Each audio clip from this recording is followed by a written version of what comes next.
Segunda Crônicas, capítulo 34.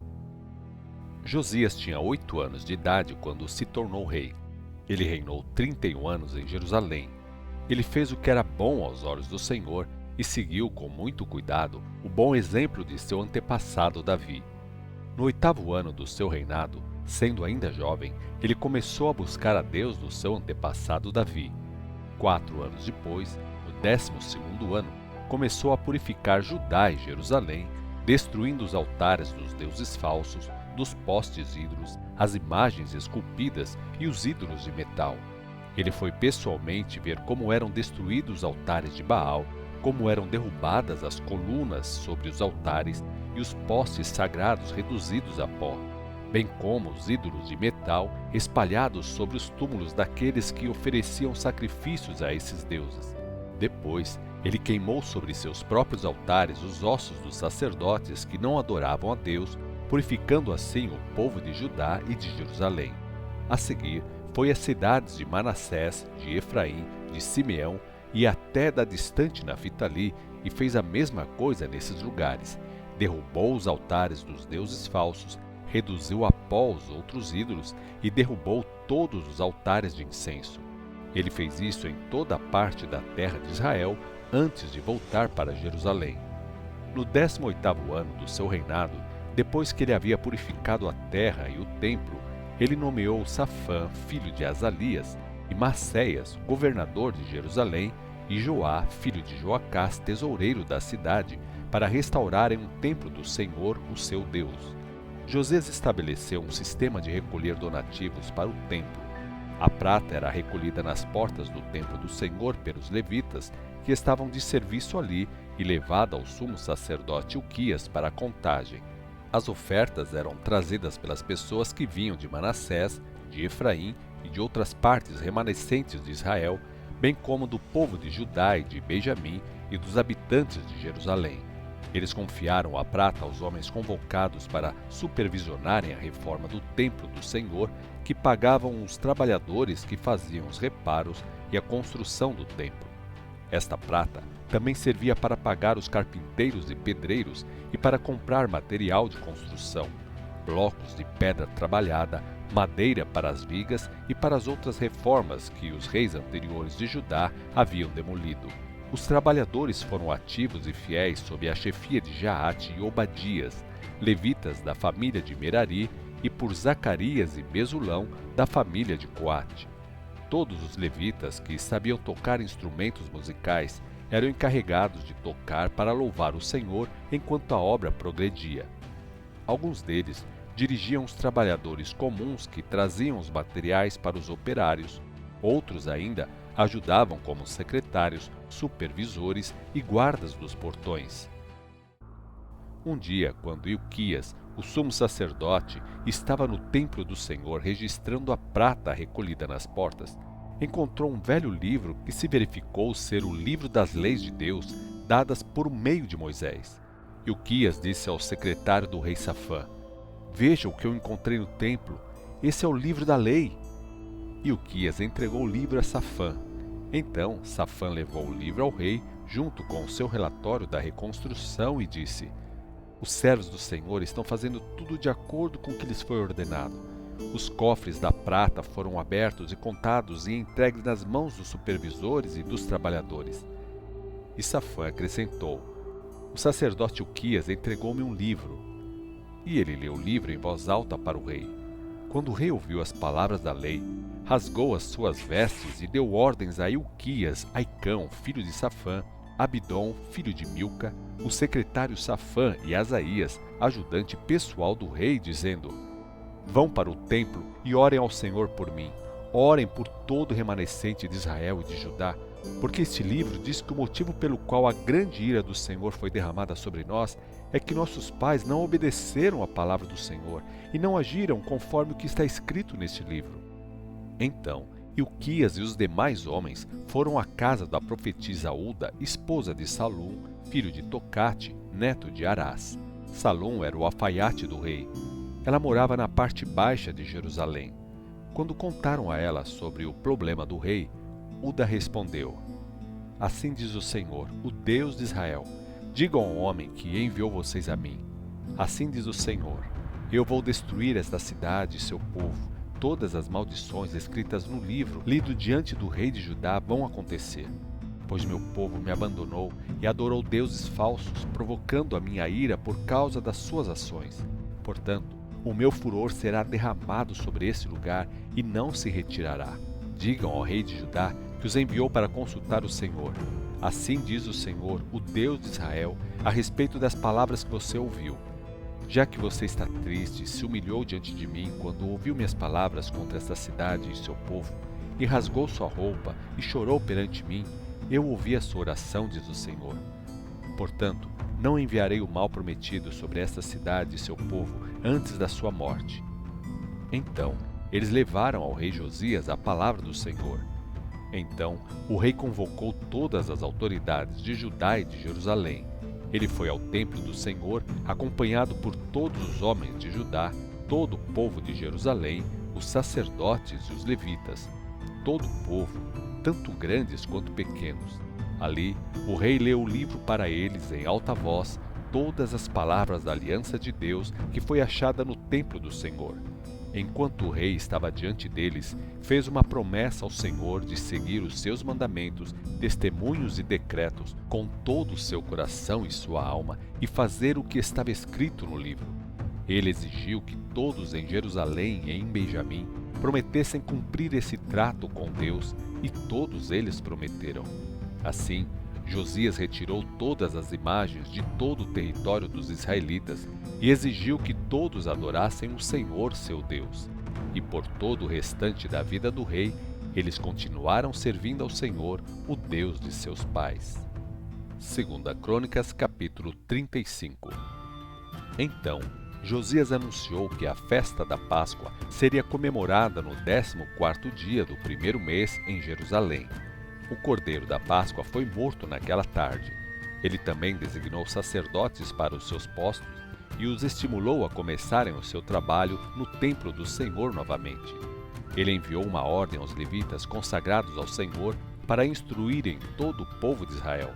Já que a arca sagrada está agora no templo de Salomão, filho de Davi, rei de Israel, e vocês não precisam mais carregá-la sobre os ombros de um lugar para o outro, sirvam ao Senhor, o seu Deus, e a Israel, seu povo.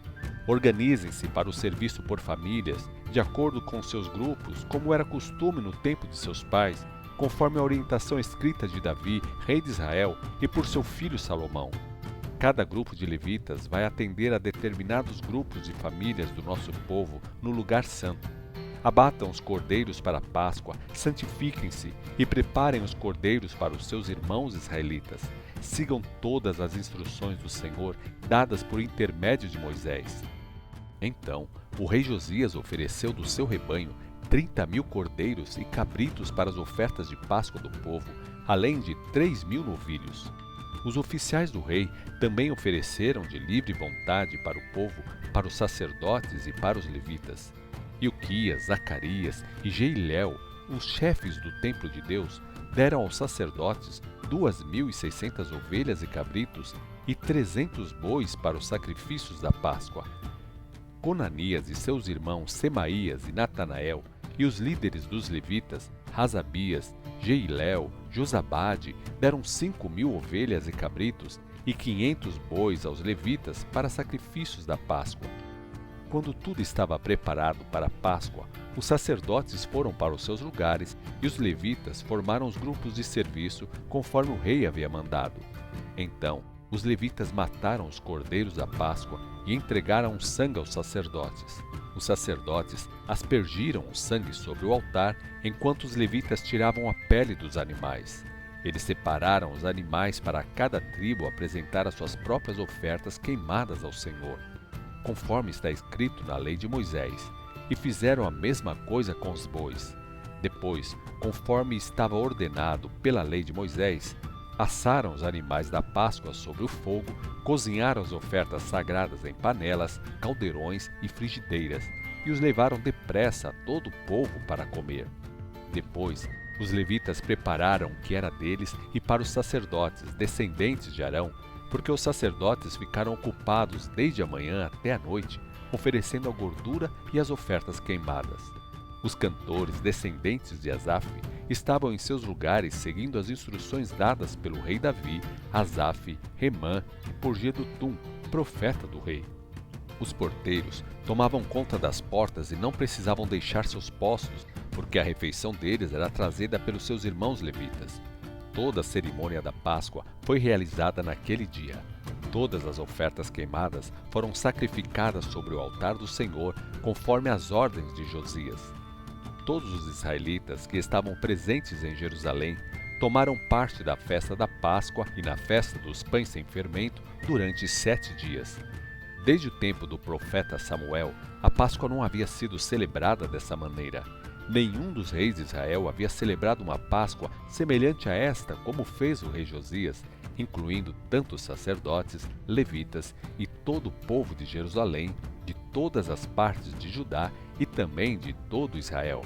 Esta Páscoa foi comemorada no 18º ano do reinado de Josias. Depois de tudo que Josias havia feito e depois de preparar o templo do Senhor, Neco, rei do Egito, levou seu exército para lutar em Carquemes, junto ao rio Eufrates, e Josias marchou contra ele. O rei Neco, porém, enviou representantes a Josias com esta mensagem: Não quero lutar com você, ó rei de Judá. Vim apenas para combater os meus inimigos. Deixe-me em paz. Deus me disse para me apressar. Não se intrometa com Deus, ou ele o destruirá, porque ele está comigo. Mas Josias não quis saber de voltar atrás. Ele levou seu exército para a batalha no vale de Megido. Colocou de lado suas roupas reais, de modo que o inimigo não podia reconhecê-lo. Josias não quis acreditar que a mensagem de Neco era da parte de Deus. Os flecheiros do inimigo feriram o rei Josias e ele disse aos seus oficiais: Tirem-me da batalha, estou seriamente ferido. Então, os oficiais o tiraram do seu carro e o colocaram em outro carro, e ele foi levado para Jerusalém, onde morreu. Ele foi sepultado ali, no cemitério real, e todo o povo de Judá e de Jerusalém chorou por ele. O profeta Jeremias compôs um cântico de lamento em homenagem a Josias. Até hoje, os cantores e cantoras ainda cantam canções tristes em homenagem à morte de Josias. Essas canções de tristeza foram registradas nas lamentações oficiais dos reis de Israel. Os demais acontecimentos de Josias, suas boas ações e como ele seguiu as leis do Senhor, tudo o que ele fez, do início ao fim, está escrito no livro da história dos reis de Israel e de Judá. 2 Crônicas, capítulo 36. Joacás, filho de Josias, foi escolhido pelo povo para ser o novo rei em Jerusalém no lugar do seu pai. Joacás tinha 23 anos de idade quando começou a reinar, mas o seu reinado em Jerusalém durou somente 3 meses. O rei do Egito destronou Joacás em Jerusalém e exigiu de Judá um imposto anual de 3,5 toneladas de prata e 35 quilos de ouro. O rei do Egito nomeou Eliaquim, irmão de Joacás, como o novo rei de Judá e sobre Jerusalém. O nome Eliaquim foi mudado para Jeoaquim. Joacás, irmão de Eliaquim, foi levado como prisioneiro para o Egito por Neco. Jeoaquim tinha 25 anos de idade quando se tornou rei e reinou 11 anos em Jerusalém e fez o que era mal aos olhos do Senhor. Por fim, Nabucodonosor, rei da Babilônia, conquistou Jerusalém e o levou embora para a Babilônia, preso com correntes de bronze. Nabucodonosor também tomou parte dos objetos do templo e os colocou no seu próprio templo na Babilônia. Os demais acontecimentos do reinado de Joaquim e todo o mal que ele fez e todas as acusações contra ele estão escritos no livro da história dos reis de Israel e de Judá. Seu filho Joaquim tornou-se o novo rei. Joaquim tinha 18 anos quando subiu ao trono. Porém, ele reinou somente 3 meses e 10 dias em Jerusalém. Ele fez o que era mal aos olhos do Senhor. Na primavera seguinte, o rei Nabucodonosor mandou levá-lo para a Babilônia.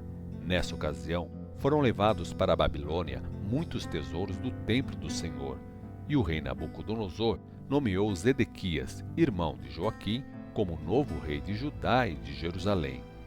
Zedequias tinha 21 anos de idade quando começou a reinar e reinou 11 anos em Jerusalém. Ele também fez o que era mal aos olhos do Senhor, porque não quis aceitar o conselho do profeta Jeremias, que lhe trazia mensagens vindas do Senhor. Ele também se revoltou contra o rei Nabucodonosor, muito embora tivesse feito juramento de lealdade a ele em nome de Deus. Zedequias foi um homem duro e teimoso e não quis se voltar para o Senhor, o Deus de Israel. Todos os líderes dos sacerdotes e o povo se tornavam cada vez mais infiéis a Deus e adoravam os deuses falsos das nações vizinhas. Desse modo, profanaram o templo do Senhor em Jerusalém, que tinha sido consagrado a ele. O Senhor, o Deus dos seus antepassados, advertiu-os várias vezes por meio de profetas, porque ele tinha compaixão do seu povo e da sua habitação. Mas eles zombavam desses mensageiros de Deus e desprezavam as palavras deles, caçoando dos profetas, até que a ira do Senhor se levantou contra o povo e já não houve mais remédio. Então o Senhor trouxe o rei da Babilônia contra eles, e ele matou seus jovens à espada, indo atrás deles até dentro do templo. Ele não teve piedade, matando rapazes, moças, adultos e velhos. O Senhor usou o rei da Babilônia para destruí-los. Levou consigo para a Babilônia todos os utensílios do templo do Senhor, grandes e pequenos, e os tesouros do templo do Senhor, assim como os tesouros do rei e dos seus oficiais. Depois, seu exército queimou o templo de Deus, derrubou os muros de Jerusalém, pôs fogo em todos os palácios e destruiu todos os objetos valiosos que havia neles. Os que não morreram foram levados para a Babilônia como escravos do rei e de seus descendentes, até que o reino da Pérsia conquistou a Babilônia. Dessa maneira, se cumpriu a palavra do Senhor por intermédio de Jeremias, de que a terra teria os seus descansos sabáticos até se completarem 70 anos de desolação. No primeiro ano de Ciro, rei da Pérsia, cumpriu-se o que o Senhor tinha dito por meio do profeta Jeremias. O Senhor despertou o coração de Ciro para fazer uma proclamação em todo o seu reino e o fizesse também por escrito. Assim declara Ciro, rei da Pérsia: O Senhor, o Deus dos céus, deu-me todos os reinos da terra e me mandou construir um templo para ele em Jerusalém, na terra de Judá. Todos dentre vocês, que são povo do Senhor, voltem para Jerusalém e que o Senhor esteja com vocês.